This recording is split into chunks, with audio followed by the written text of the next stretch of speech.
ATV news मध्ये आपले स्वागत आहे। आपण पाहत आहात आदिवासी न्यूज वार्ता मध्ये परिसरातील क्रीडा, शैक्षणिक, राजकीय व इतरही घडामोडी।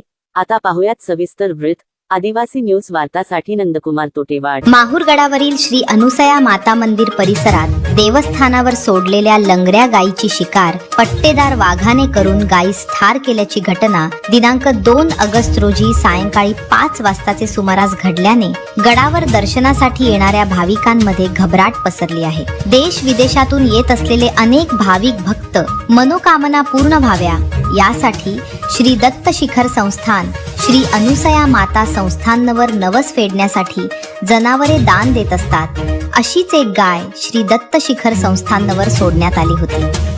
अज्ञात वाहनाने तिला धडक देऊन तिचे पाय मोडल्याने अनेक दिवसांपासून ती लंगडत दोन्ही देवस्थानाच्या मधील जंगलात चरत फिरत होती। माहूर तालुक्याला लागूनच पैनगंगा अभयारण्य असल्याने येथे अनेक वाघ व बिबटे आहेत।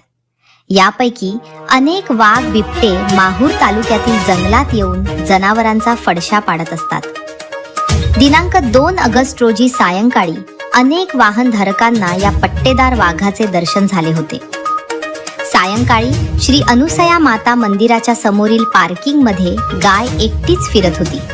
त्यामुळे पट्टेदार वाघाने तिच्यावर झडप घालून गायीला पार्किंगला लागून असलेल्या दरीत फेकले। दरीत जाऊन तिला 50 ते 60 मीटर ओढत नेऊन जंगलात तिचा फडशा पाडला।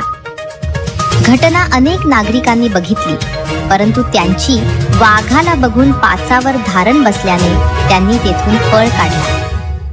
नागरिकांनी घटना वन विभागाला कळविली, परंतु माहूरच्या जंगलात वाघ नाहीच अशा भूमिकेवर ठाम असलेला वन विभाग अशा घटनांना कधीच प्रतिसाद देत नाही।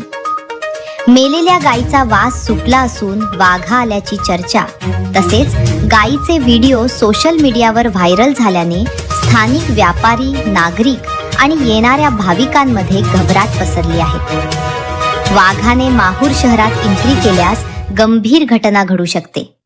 त्याआधी वन विभागाने तात्काळ माहूर तालुक्यातील जंगलात फिरणारे बिबटे, वाघ यांचा बंदोबस्त करावा अशी मागणी होत आहे।